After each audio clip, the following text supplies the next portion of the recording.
I think creativity is a key skill I've seen in people who succeed. And creativity, I think, comes in two ways. There's creative ways that you can express yourself. That means through storytelling, through creative endeavors, through writing, and so on. But there's also creative problem solving, right? So how you actually look at problems, how you solve those. So it's not about being, oh, are you analytical or you're not. I think there's creative problem solving in both ways. Either you can look at expressive creativity, or you can look at creative problem solving where you have really deep, gnarly problems that you have to figure out how to solve. For example, you've got to come up with a new business model. We've got to come out with a new pricing strategy. You need deep technical and probably analytical background to solve that. And you need a lot of creativity if you're going to do it differently or better. Caution. Listening to this podcast may motivate you to make positive changes in your life, identify ways to accelerate your career trajectory, and develop a path towards financial freedom. This is the Career Meets World podcast, and I'm your host, Edward Gorbis. And I've spent the last 10 years focused on helping thousands of people advance their career while in parallel teaching a secret recipe to reach financial independence. And I'm here to share the untold stories of successful people and teach thousands of listeners how to develop a growth mindset. Our minds are malleable, and everyone has the power to change their mindset through perseverance, dedication, and a passion for learning. So if you're ready to skyrocket your business and financial literacy, turn up the volume and let's dive right in. This is the Career Meets World podcast. On today's show, I wanted to bring on somebody with a magical talent for bringing people together and inspiring them to become the best version of themselves. Welcome, Robin Daniels. He's the CMO at Matterport, where his responsibilities include all marketing, brand, communications, and go-to-market initiatives to bring the Matterport vision to life across all channels. Before joining Matterport, Robin was the CMO at WeWork, and prior to that, Robin held multiple leadership positions at LinkedIn, Salesforce, and Box, and works with many startups as an advisor and mentor. Robin is passionate about the intersection of technology, the physical world, and community, and how they come together to create greater impact for the individual and for the world. Having spent 2 decades at cutting-edge tech companies across the US and Europe, Robin can often be found speaking or writing about leadership, technology, impact, and fulfillment. He was born and raised in Copenhagen, Denmark, where he also went to school. Thanks so much for joining the show today, Robin. Welcome to the party. How's your day been so far? So far, so good. It's getting really hot here. I can tell summer's on its way. So I live in the peninsula here in California, in the Bay Area. And yesterday it peaked at nearly 100 degrees. So summer is definitely coming. It's definitely a beautiful time of the year. Everyone's getting excited, especially as the world's ramping back up a little bit. I'm excited to unpack a lot of different topics with you today, and you have an incredible background. You've worked at so many great companies and reputable ones across the Bay Area. You recently joined a revolutionary and up-and-coming company called Matterport as their Chief Marketing Officer. It's an incredible feat. Extremely excited to see where you take things and how you expand the brand and reputation of the organization. And as we start in our conversation today, I'd love to really understand, what is Matterport, what's it all about, and what's your team building? So Matterport is a company that started around about 10 years ago.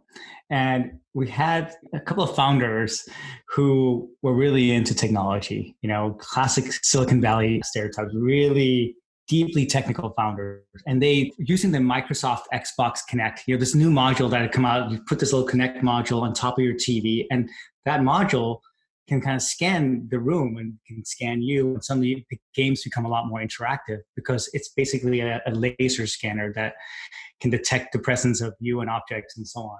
And they thought, well, this is so cool. Why couldn't we use this in a commercial setting? So they actually hacked an Xbox Connect, took out the components, and created the first 3D camera back, I think it was in 2011 or so. And they really quickly realized that there was a huge commercial opportunity for 3D.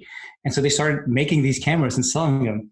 And now about 10 years later or so, here in 2020, we have become kind of the gold standard when it comes to 3D scanning of spaces, Matterporting of spaces. If you want to sell your home, you better have a 3D tour of that space. If you want to use something to sell office space, you better have a 3D tour of that. And I was first introduced to Matterport when I was over at WeWork, when I was heading up marketing there.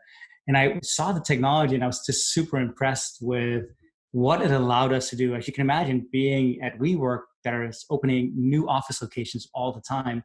And you constantly get a barrage of people coming in who want to see the office space, which is awesome, but it's not very time efficient. So the idea was if we could put all the WeWork offices online and let people just browse them at their own leisure online, they could go see 5 spaces, 10 spaces, 20 spaces, and figure out which one is the right one for them. It saves them time, saves them money, saves the environment. And of course, it also saves WeWork a bunch of money. So I was introduced to it at WeWork and I was really impressed with it. So when I left WeWork at the end of last year, after that whole thing kind of went south pretty quickly, I started just looking around, and one of the companies I was introduced to was Matterport. Even back then when I was introduced to them, it was still kind of a specialty camera company that was focused on using high-end digital cameras to scan spaces. But one of the things that was fascinating to me was the idea of opening up the platforms. You can use any camera, not just a specialty camera, but you could use cameras that you can buy on Amazon or even your smartphone. So what we just launched 3 weeks ago in the beginning of May was the ability to use your own device, your iPhone, your iPad, to scan any space. So suddenly you unlock the opportunity for billions of people to be able to scan and put their spaces online in an interactive way. And the use cases we've seen since we've done that, especially during this pandemic, is restaurants are putting their spaces online. Galleries, museums, shops are putting their spaces online because people can't go there physically, but people still want to engage in e-commerce, in shopping, in getting an experience. And this is as close to the real experience that you're probably going to get without being there in person. So that's why I joined the company. I think it's super fascinating. In the last 2 months, 3 months since the pandemic hit, we've just seen a really rapid increase in the inquiries coming into the company for use of our technology.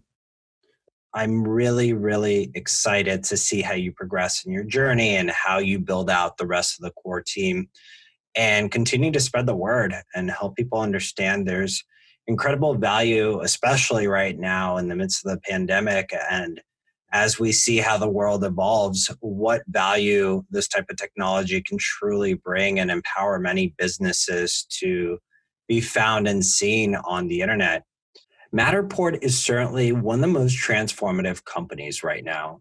It's helped create the standard for digitizing the built world, and it's an incredible tool that's enabling a lot of businesses right now to showcase to the world what they have to offer. It's giving people access to spaces they might not ever be able to see personally, but allow them to enter it through a digital world.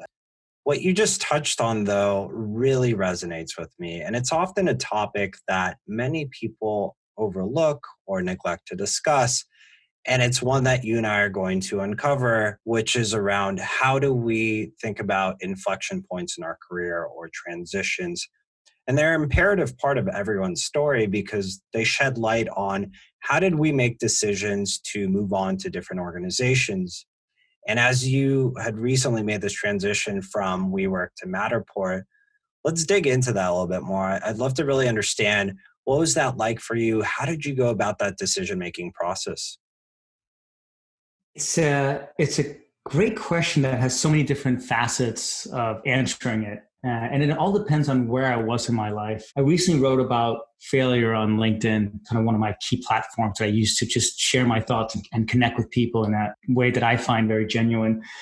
And I wrote about some of the failures I've had and how I've learned the most from those failures. When I look back on my 20 years of being in tech in the Valley and around the world, honestly, some of the biggest pivot points have come from deep failures that I've had or deep moments of frustration where I knew to myself that if I let this continue, I would end up deeply, deeply unhappy or go down a path that I didn't want to look back on with joy.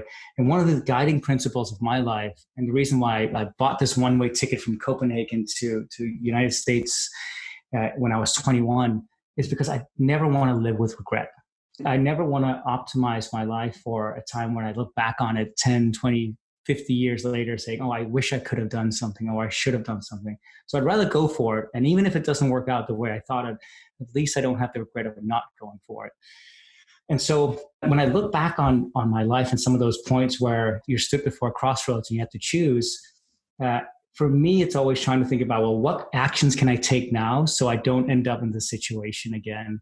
So, for example, one of the early big failures I had was in the dot-com era. The dot-com crash happened in March of 2000, and then every company was just starting to see red and laying off people, and I was one of those layoffs. So I was out of work, and I ended up joining at a company called Veritas in 2001 in Mountain View. I joined this company and I was, very junior. I was 22 at the time. I took over a product marketing manager, and my boss asked me to go fly out to Florida to do a really important presentation to about, I think, 300 to 400 inside salespeople. And, I really did not know much about the company or the platform. I'd been there less than 2 months, and I flew out and I gave this presentation, and it was just one of the worst experiences of my life. I completely bombed this presentation. I was sweating. I had huge sweat pits under my arms. I was so nervous. I didn't look at the audience at all. I just looked at the screen. I was kind of reading the bullet points because I felt like I was so underprepared. And I was standing in front of a crowd of people who knew way more about this than I did. And my delivery was just so poor. But afterwards, I vowed to myself, I'm never going to let this happen again. And it became such a pivotal point in my life. And I went on this journey of just doing everything I could to become the best presenter in the world, at least according to my standard. I didn't want to mimic other people. I don't want to be one of those people. I want to be like Steve Jobs, or I want to be like Richard Branson and so on. That was not my goal. I just wanted to feel comfortable enough in my own skin on stage and be able to tell a good story. And so, of course, I read a lot of books. I think that was step kind of one. Then I started taking some classes that were around presentation skills and how to master that. But the biggest pivot point came for me when I started taking acting lessons. I started going to Stanford and Berkeley and taking acting lessons because I've always admired performers who stand up on a stage and use their entire range of emotions, their body, their voice to entertain an audience. And I thought, well, basically when you're giving a presentation, you're trying to entertain an audience.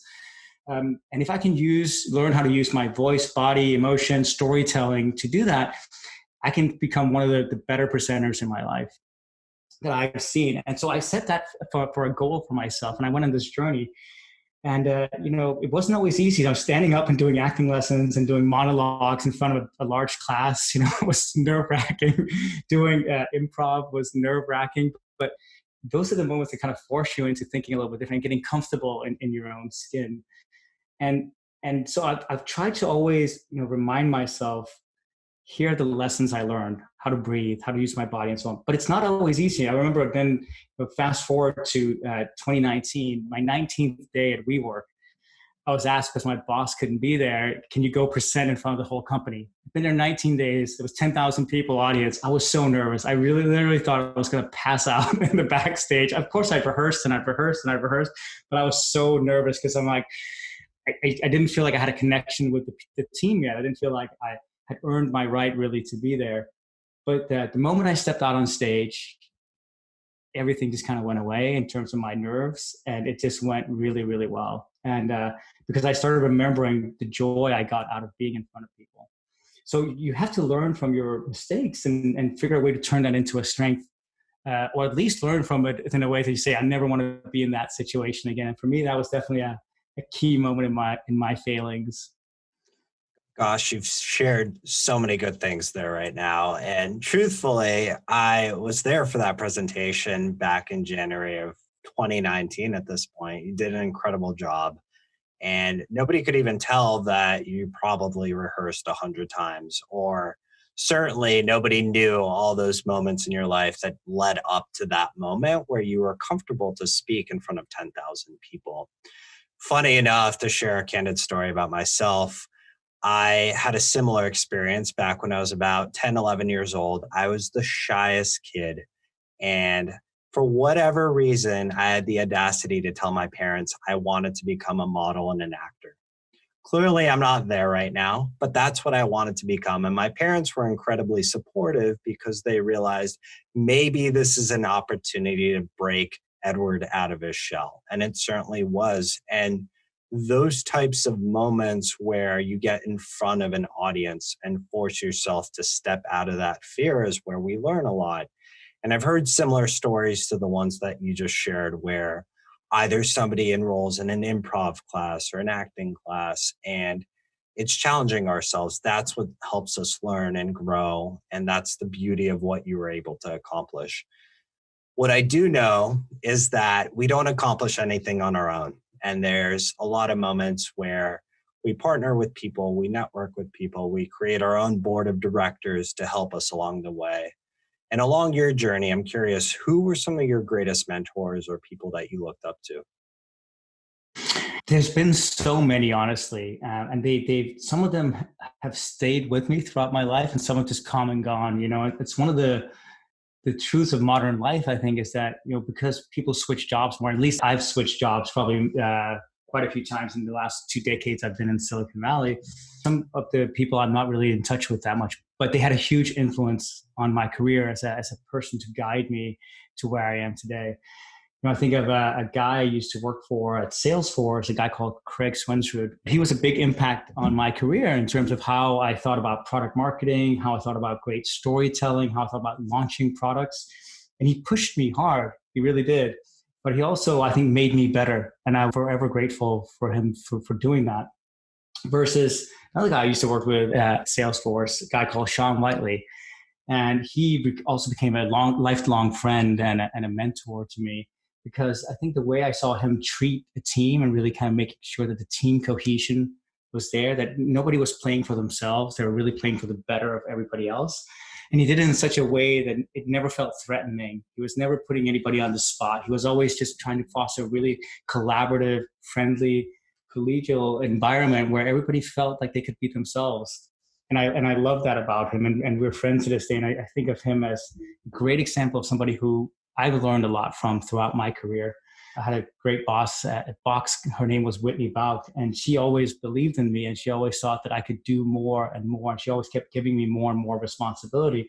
But she didn't just give it to me blindly. She was always there as a guide and as a mentor whenever I would have questions or I didn't know what to do. Because I think it's one of the things that we have to get over if we have to grow in our career is this notion that we know everything. We certainly don't know everything. There's always more to learn.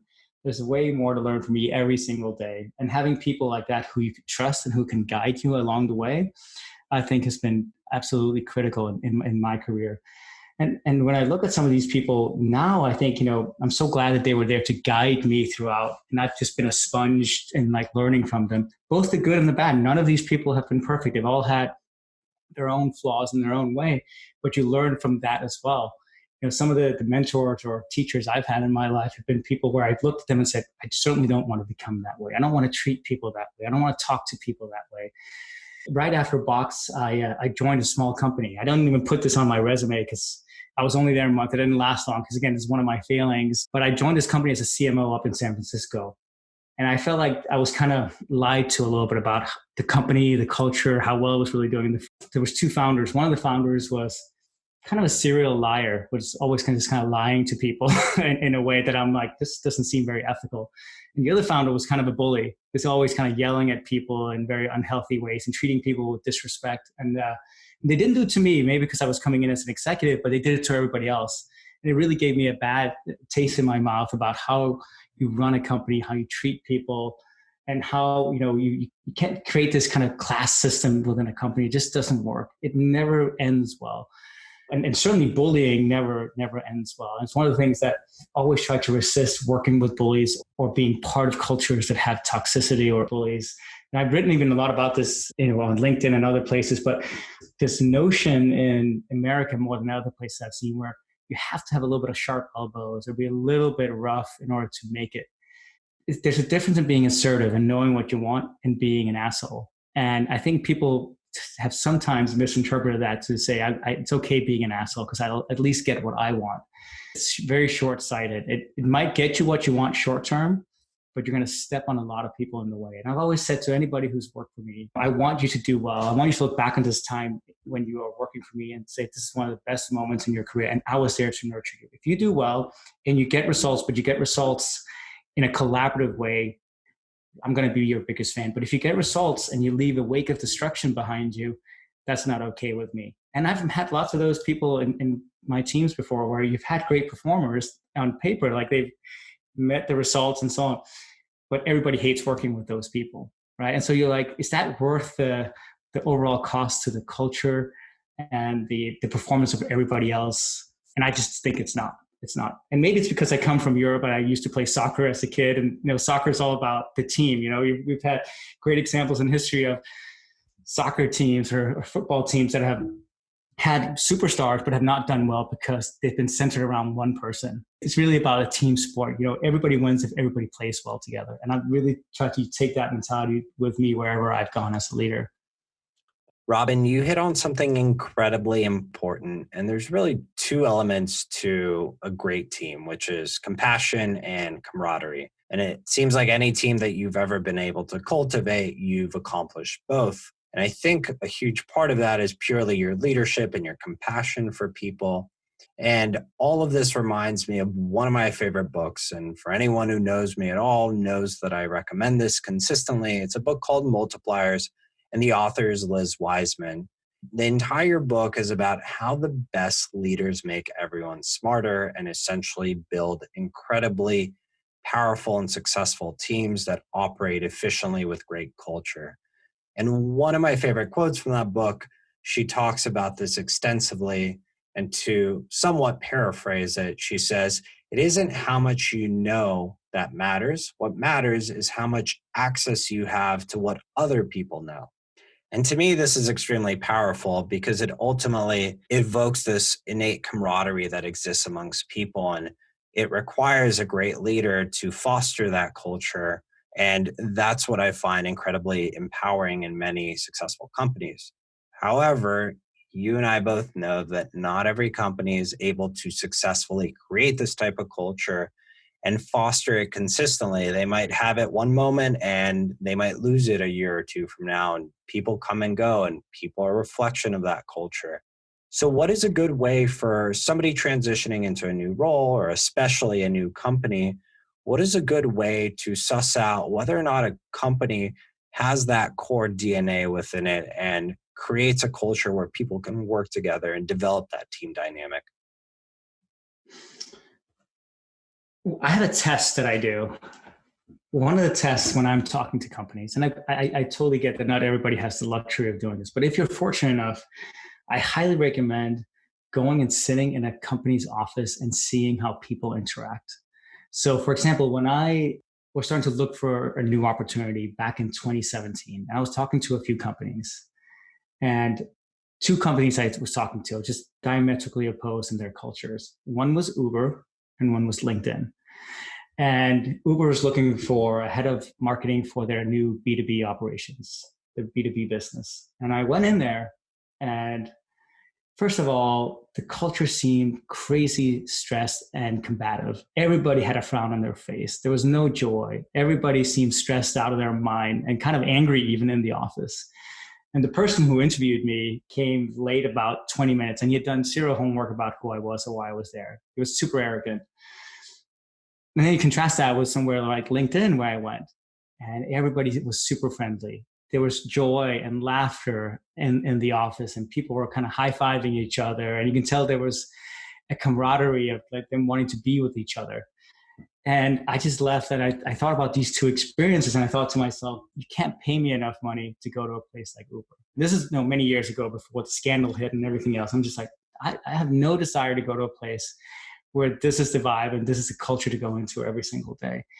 And I ended up joining LinkedIn, and LinkedIn has a wonderful culture. Talk to anybody who's been at LinkedIn. I'm very happy. They treat their employees well. They treat them like adults. They foster an environment of collaboration. They hire good and compassionate people. I think that comes from the very top. Jeff Weiner is a very compassionate person and lives that philosophy through and through. But it starts at the top, for sure. And so to me, I think one of those tests is go and see what the culture is like. And of course, if you can't go and sit in the office, even as you're going into an interview, just start noticing. Don't just pay attention to the person who's leading you to the conference room where you're going to have a meeting. Pay a little bit of attention to how are people engaging. Is there joy? Is there laughter? Does it seem like a tense environment or not? You can always feel that vibe when you're walking through somewhere. And it's a really great way of, I think, getting to know a culture a little bit. And if you can, of course, you should go and do online research and talk to employees who've been there. But I don't know if that's enough. For me, I got to feel it. And it was the same, most of the companies I've joined since. I mean, when I first met Adam Newman and he introduced me to culture at WeWork, people just were so passionate about it. For all the flaws and things that have been written about WeWork, it certainly was a culture of passionate people who are really motivated to foster this mission of bringing community to everyone in the world. And that was a mission worth fighting for. There's a lot of mistakes made along the way, but I don't think it was necessarily around the people who weren't passionate, at least the ones I met. I think there was a lot been written about earlier cultural mistakes, but when I came in, in the last year, it was not that way. People seemed genuinely motivated to really do great work. And there was a culture of optimism and hope and laughter. Certainly people worked hard, no doubt.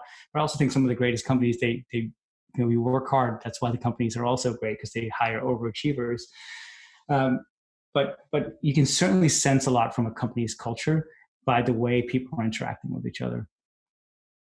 I love that. And I certainly identify with many of those things that you just mentioned around how to identify the right work environment and the culture and the energy and the physical space where you might be working one day if you choose to join that company. And those are critical components of how we make decisions, whether or not we want to join an organization. And it's a really holistic approach to understanding whether or not we like a company. It's not so much just about the job anymore, but it's everything around it. The people, the environment, the energy. That's what I take away from what you just mentioned.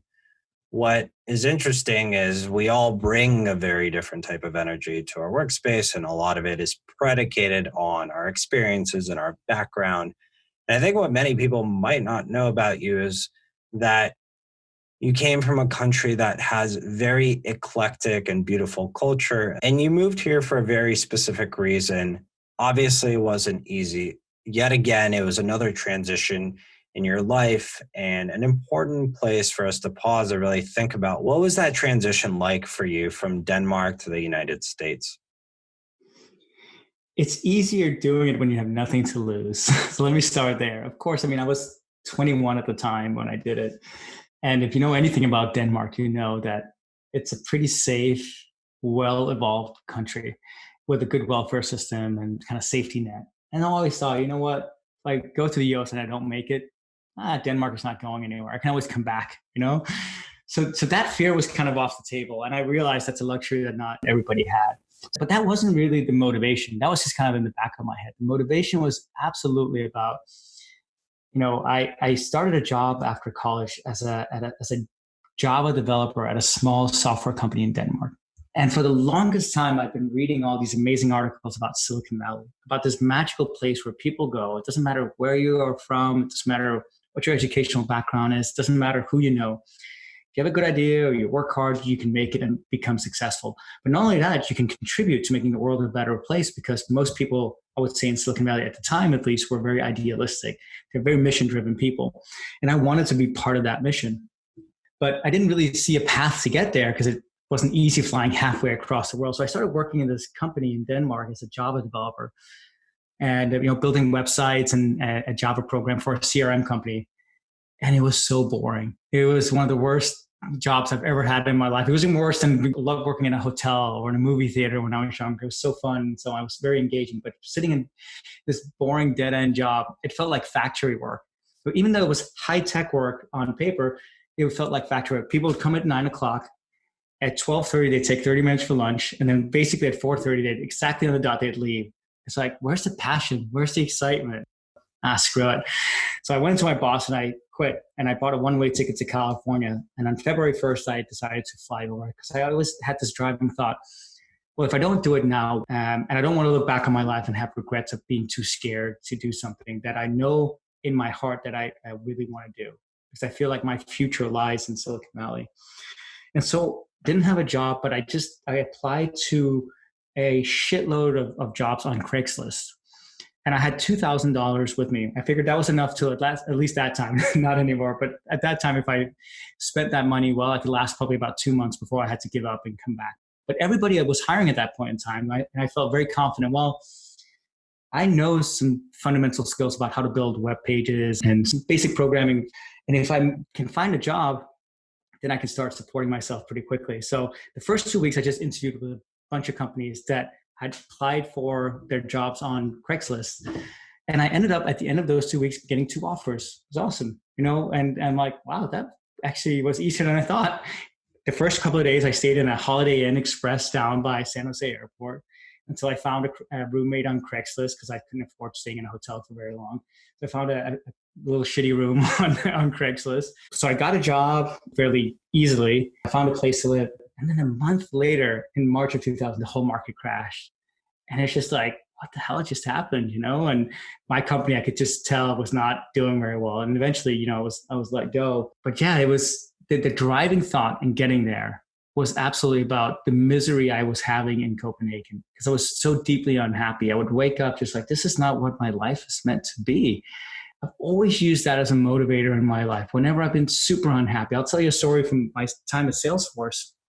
One of the best companies I worked at. The reason I left in 2011, it's not because I didn't like the company or anything like that. It's because I ended up working so much and so hard to make this product I was responsible for, Chatter, successful. And I ended up, I feel like, neglecting my family and kind of just putting all my effort into my work. I felt really like a shitty husband, a shitty dad, to my kid who was only 4 or 5 at that point in time. And I just thought, no, I need to change my life. And so it came from a place of being unhappy with how I was living my life. And I vowed after that, never again. I want to become a better version of myself.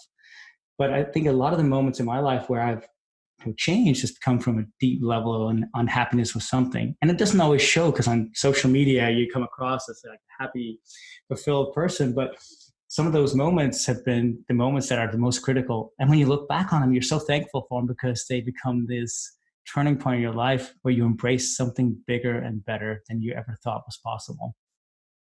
It sounds like you've had an immense amount of ambition throughout your life, and that's what's carried you through and helped you land incredible roles, and you've persevered through challenging moments, whether it be moving to America, landing a role, and then ultimately being laid off immediately due to a recession.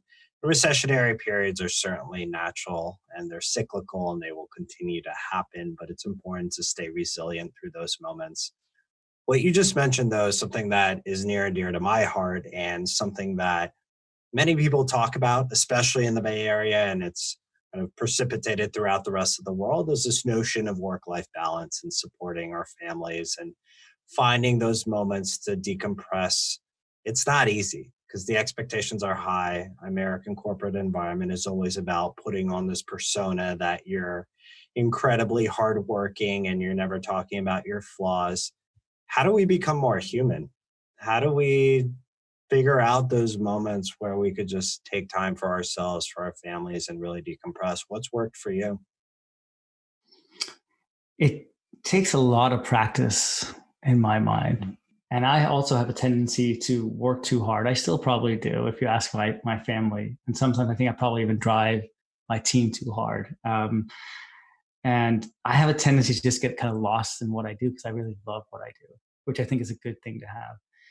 But in terms of compassion, I always try to think about how would I want people to treat me, or what are other people going through? So compassion and empathy is so important if you want to be a leader, and really trying to feel the truth behind what people are saying or how people are feeling. I think, especially as you become a leader, sometimes it becomes a little hard to really know exactly what's going on. You get more removed from some things, so you don't always know how your team is feeling. You don't always know the effects of some of the things that you're saying, how that's being interpreted.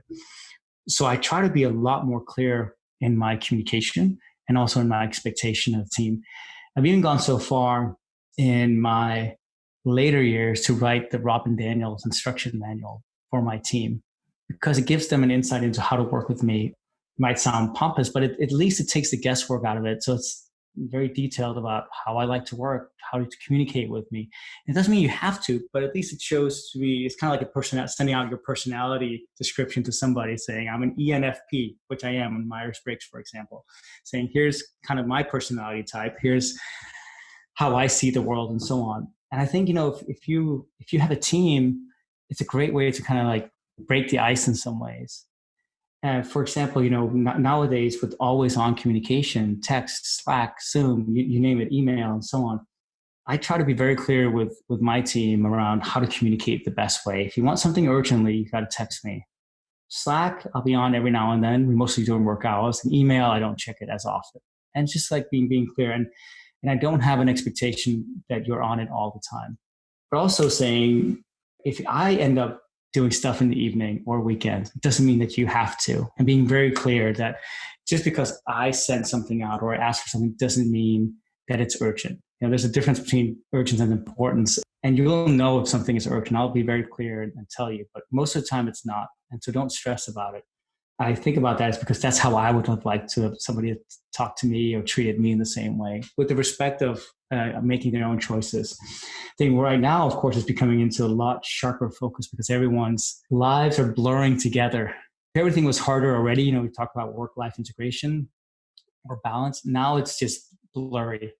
There's really no dividing line anymore. It evaporated overnight with the rise of this pandemic. And suddenly you see people with their kids coming into the Zoom meetings or their pets in the background. And suddenly there's somebody at the door. And you know what? That's all okay. Nothing is that urgent that it can't wait.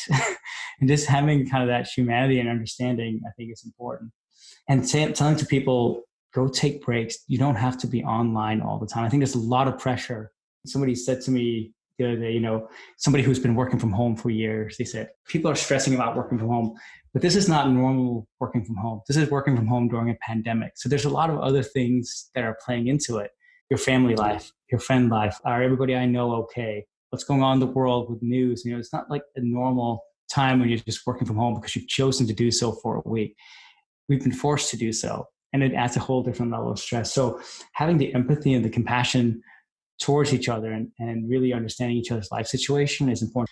For example, when I started this new job at Matterport, I never met a single person on my team, which is an odd thing to do because in the first month or two, you oftentimes spend trying to get to know someone. Tell me about yourself, your family, and so on. So I really tried very hard in my first meeting with everybody I had. I had a one-on-one with everybody not to talk about work. I did not want to talk about work. I want to get to know you. Tell me about you. Tell me about your life. And I probably need to do more, but I was very mindful because I didn't want to come across as just coming in and here's what I expect. I think it sets everybody up in the wrong way, especially now, because you have to, if you want to actually create greatness in a team, you have to first get the team to gel together and understand what makes each person motivated. And don't get me wrong, it's only been 2 months in Matterport. I'm still working towards that, but that's at least the mindset that I have, is that it can't all be about results, because that's not how you drive, I think, greatness. It's got to be about the team cohesion and collaboration. Then you drive greatness in the team, but not just for the individual. You're consistently mentioning the importance of team camaraderie and dynamics and making sure that we foster the right culture around the team. I'm starting to sense a theme, which is that's where the magic happens when successful teams bond really well together. What's helped you be successful throughout your career is constantly building teams that gel together and have that high level of camaraderie to be successful. It actually reminds me of a quote, just having recently watched The Last Dance with Michael Jordan and the Chicago Bulls team of the 90s. Talent wins games, but teamwork and intelligence wins championships. So no matter how good we are as individuals, it's still super critical for us to come together and be able to foster a culture where people operate at their highest levels together. What we do know is to build that type of culture, we have to identify the right individuals to hire onto our teams. And that's not always easy. What is it specifically about individuals that you seek out or that you identify in some of the best performers that you've hired? There's so many good examples. There was a woman I worked with from a company we acquired called Team. Her name was Sarah. And whatever you would ask Sarah to do anything, like we need to do this, her phrase was always, I'm on it.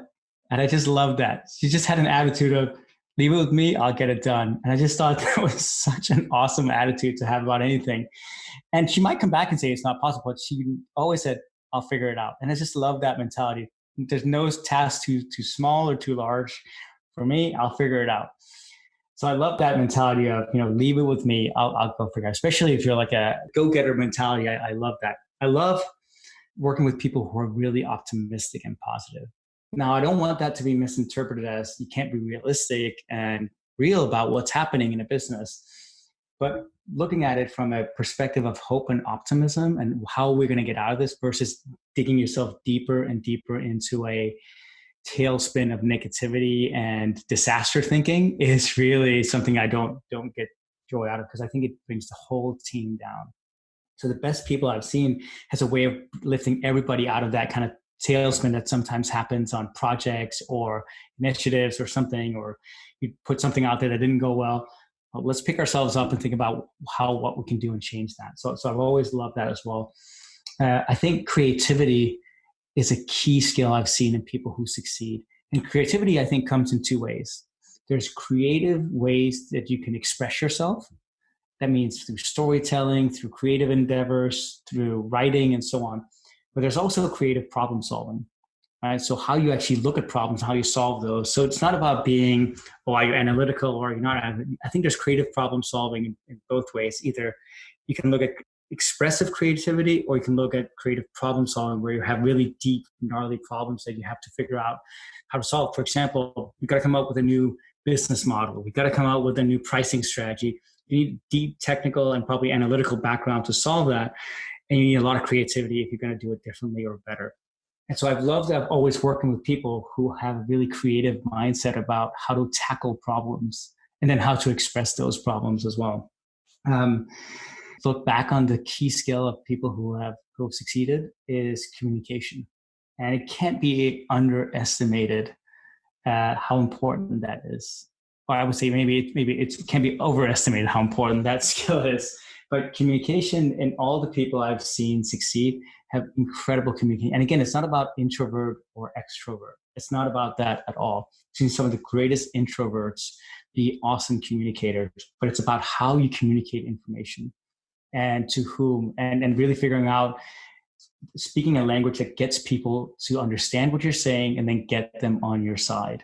That's such a key skill for everybody. That's why I think, I think it was McKinsey who wrote in one of their handbooks from the 80s that communication is the killer skill that sets us apart. And I always took that to heart. Communication, if you can master communication with clients, with your peers, with your team, with coworkers, I mean, it's really everything. Because I've always thought to myself, if you don't communicate something, that's also communicating something.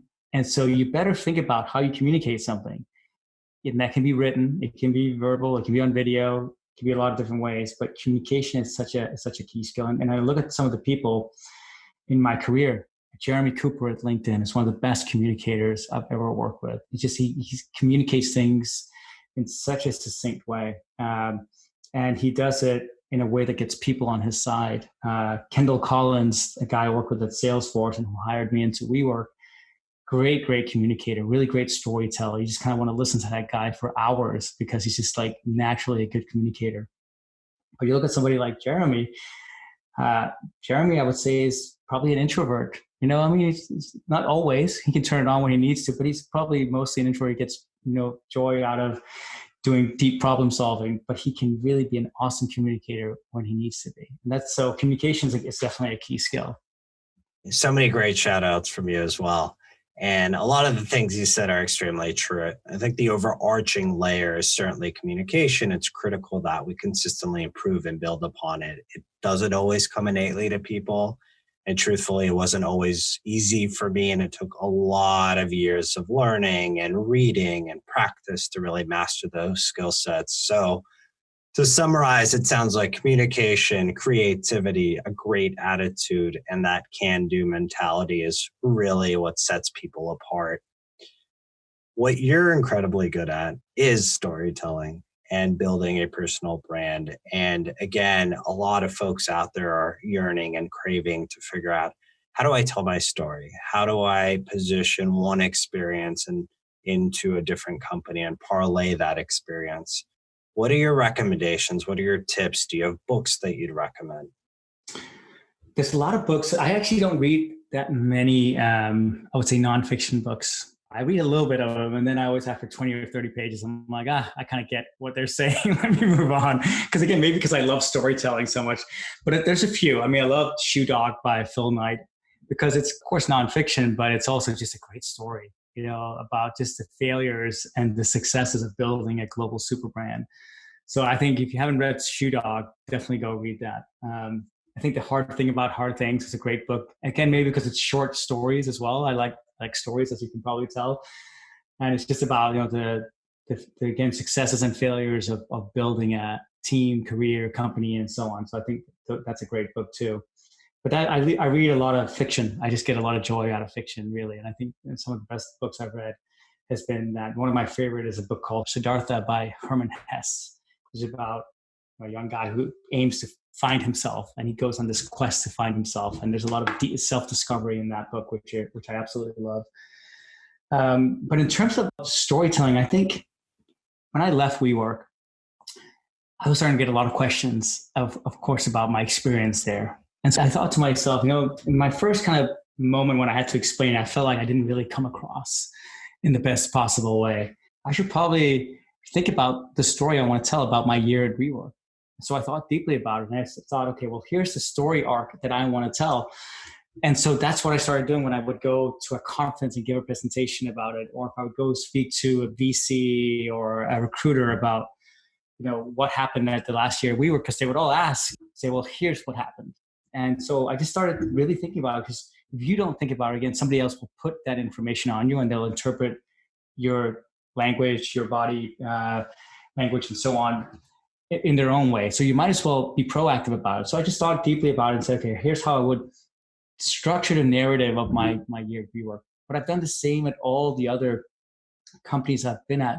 So you at least have a story around it, both what's worked well and what hasn't worked so well. And that's fine too, because I think people are very eager to hear, what have you learned from your past experience? Because you always get the question, well, what would you do different, and what have you learned from it, and so on, which are great questions. I don't want to discount them, but you don't want them to take you by surprise. So think about them and weave them into how you become a better person. And that's how I think about it myself. When I have a discussion with someone or a conversation, or here's how I recommend doing something. In the last 6 months, for example, I spent a lot of time doing advisory work and strategy work with small startups. It was really fun, on branding and category creation and go-to-market and all kinds of fun things. And a lot of it is based on my 2 decades of experience, both what I've learned to do well and what I've learned you shouldn't be doing.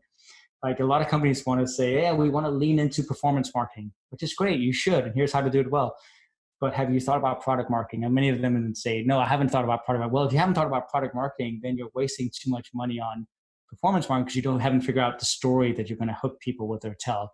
And so the balance of how to do that only comes, I think, when you have enough experience to really see how the full picture works together, how all the different disciplines, writing, storytelling, and how they all fit together, and creating a narrative around yourself, your company, your team, and so on. So narratives is what drives, I think, human behavior in your personal life, when you're thinking about how you want to present yourself to the world, but certainly also in how you present your company to the world. It's all about the narrative that you want people to understand. And it's not always easy, and that can change over time. And I think that's fine. Humans evolve, companies evolve, but you just have to be clear, and you have to have clarity around it, because then once you have that clarity, then you can communicate it with everybody else. You actually hit on one of my favorite books, which is The Hard Things About the Hard Things, about how to deal with a lot of those failures, especially when you're starting a company. And it was written by Ben Horowitz of Andreessen Horowitz. And he actually wrote a book recently. I think it came out about 6 or 8 months ago. It's called What You Do Is Who You Are. And Ben Horowitz really turns his attention to a critical and imperative question for every single company and ultimately individual, which is, how do we create and sustain a culture that we all want to be a part of? You just mentioned the importance, obviously, of storytelling, not only for the individual, but organizations and their products as well. So we all collectively can do this together. And it's important to build a culture that is sustainable and one that continues to permeate throughout an organization when nobody is watching. And that is arguably the hardest thing to accomplish that we all consistently strive for. Robin, you've done this so many times throughout your career, and it's predicated on many of the people that you hired and these teams that you've built out. And it's fascinating to watch it unfold, but it's certainly not easy. And as we're nearing the end of our conversation, there are still a few more questions, simple but important ones that I do want to hit on real quick. You're very active on LinkedIn. If people were to want to reach out to you, where's the best place they can go? Is LinkedIn it, or are there other mediums that you enjoy? Definitely LinkedIn. It's my number one source of connection with people. And especially now, it's been awesome during this pandemic to just connect with people in a really genuine way. And I just post a lot of stuff because, I post thoughts that either come into my head, either it's observations, it's learning from my life, or it's maybe some advice or something that I think about. And I usually try to bucket it in. It's not like I consciously try to think about it this way. It tends to be either around marketing, because that's where my expertise is, or around kind of leadership, or just kind of general observations about things that I think could be better, and so on. And of course, I post a lot. Some of it falls completely flat and some of it kind of takes off, but I just enjoy connecting with the community. People always are so genuine. They write back. And I love the LinkedIn platform or anything because people take pride in who they are on that platform. You can't hide really who you are. And I love that versus the Twitter, Facebook, where I feel like they've kind of become lesser versions of themselves than they intended to be. LinkedIn has stayed very pure. So connect with me on LinkedIn. Thanks so much, Robin, for your willingness to connect with many of our listeners. So if you're interested, feel free to find Robin Daniels on LinkedIn. Follow along. He shares incredibly meaningful information on a daily basis. And Robin, I'll ask you to share with everyone right now, more specifically, is there a piece of information that you want many of our listeners to walk away with? One piece of advice is to be sure to look after yourself, because then you can look after other people.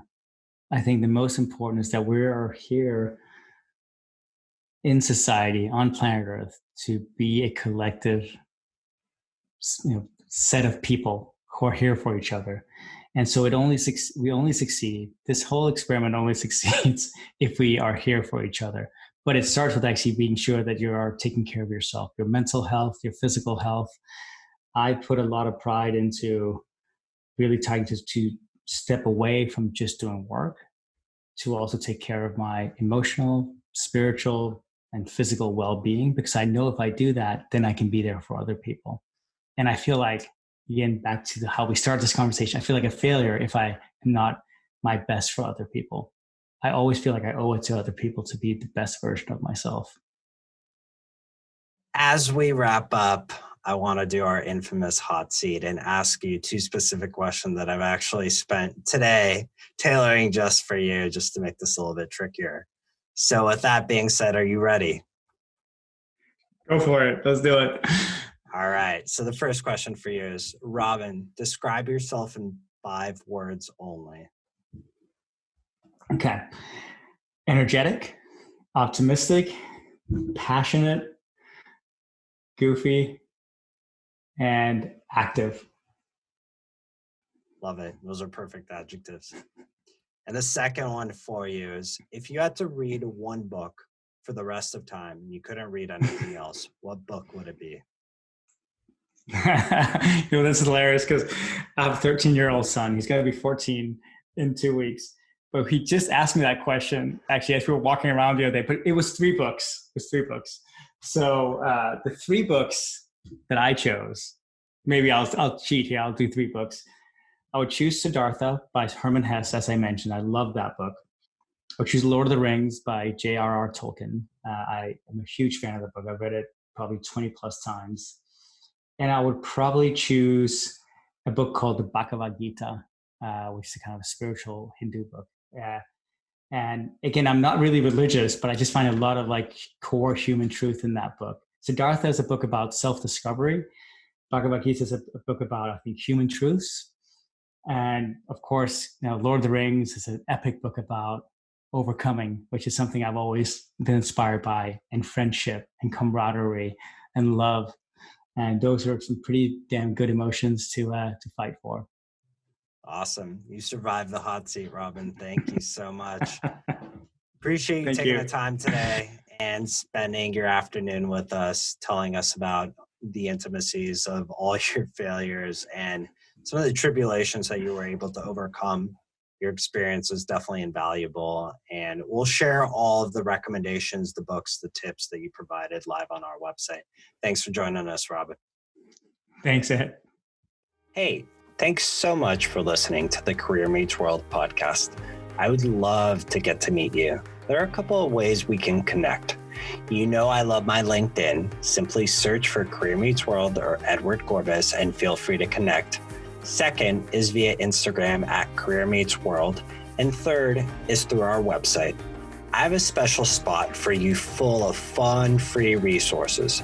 All you have to do is go to careermeetsworld.com, subscribe to our newsletter, and we'll provide you the free resources to help you boost your career and reach financial freedom. And if this podcast was helpful to you in any way, please consider rating and reviewing this podcast on Apple Podcasts. This helps us help more people. Simply tap the rate with 5 stars and leave a sentence with what you liked about the podcast. Thanks so much for tuning in. Remember, strengthening your growth mindset is your ticket to success. I'm Edward Gorbis, and we'll catch you on next week's episode.